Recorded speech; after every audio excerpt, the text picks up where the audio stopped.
जैसा कि आप सभी को पता ही चल चुका होगा कि मोदी 3.0 का सेकंड बजट आ चुका है और इसमें कई सारे हाइलाइट्स हैं, कई सारे क्वेरीज भी हैं जिसके लिए लोग बहुत अच्छी तरीके से परेशान भी हैं। नया टैक्स रिजीम भी आ गया है, मिडिल क्लास फैमिलीज के लिए एकदम वरदान आ गया है। तो दोस्तों शुरू करते हैं। This is Pawan Soni and welcome to my YouTube channel. और जैसा कि आप सभी को पता ही चल चुका होगा कि हम किस टॉपिक के ऊपर आपसे बात करने वाले हैं। और अगर हम बात करें इस बजट के बारे में, तो ये एक ऐसी इकलौती फाइनेंस मिनिस्टर है जो कि ये लगातार बजट बजट पेश करती चली आ रही है, बीच में कोई दूसरा नहीं इंटरफेयर किया है। ये कॉन्टिन्यूस बजट पेश कर रही है और ये इनका 8वां बजट था।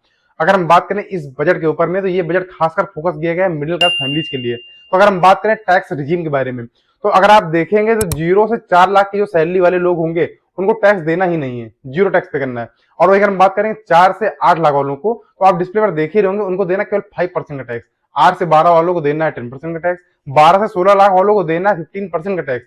16 से 20 वालों को कितना देना है? 20% का टैक्स। और अगर हम बात करेंगे 20 से 24 वालों को, उनको देना 25% का टैक्स। और 24 and above salaried person have to pay 30% tax per year. तो भैया ये चीज रहा इनके टैक्स के बारे में।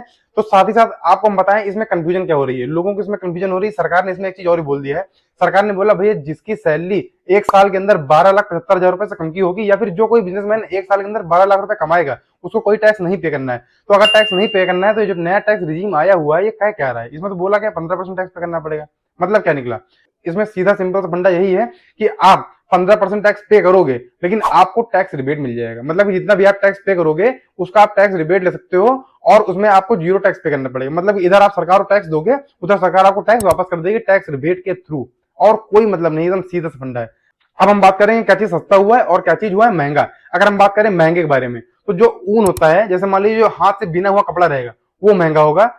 टीवी फ्लैट पैनल्स महंगे होंगे, मतलब कि जो प्रोजेक्टर्स होते हैं, पैनल्स होते हैं स्लिम वाले, प्रीमियम रेंज के, वो महंगे होंगे, ना कि टीवी एंड एलईडी महंगे होंगे। और अगर हम बात करें क्या चीज सस्ता हुआ है, लिस्ट में सबसे पहला नाम है टीवी का, एलसीडी का, एलईडी का। ईवी कार सस्ती होगी, मोबाइल फोन सस्ता होगा, मोबाइल बैटरी भी सस्ती होगी। अगर हम बात करें कैंसर के मेडिसिन के बारे में, तो 36 मेजर मेडिसिन जो सबसे ज्यादा यूज होती है कैंसर में, वो चीज भी सस्ती होगी। और अगर हम बात करें लेदर से बने प्रोडक्ट्स के बारे में, तो वो भी सस्ते होने वाली और कपड़े भी सस्ते होंगे। अगर आपकी कोई क्वेरी होगी तो आप मुझे कमेंट करके पूछ भी सकते हैं और हमें मेल भी कर सकते हैं। जाते जाते मेरे वीडियो को लाइक करके जाइएगा, शेयर करके जाइएगा और सब्सक्राइब कर जाइएगा, और ज्यादा से ज्यादा दोस्तों को भेजिएगा जिससे उनको भी इस चीज जानकारी अच्छी तरीके से हो सके। Thank you so much for watching.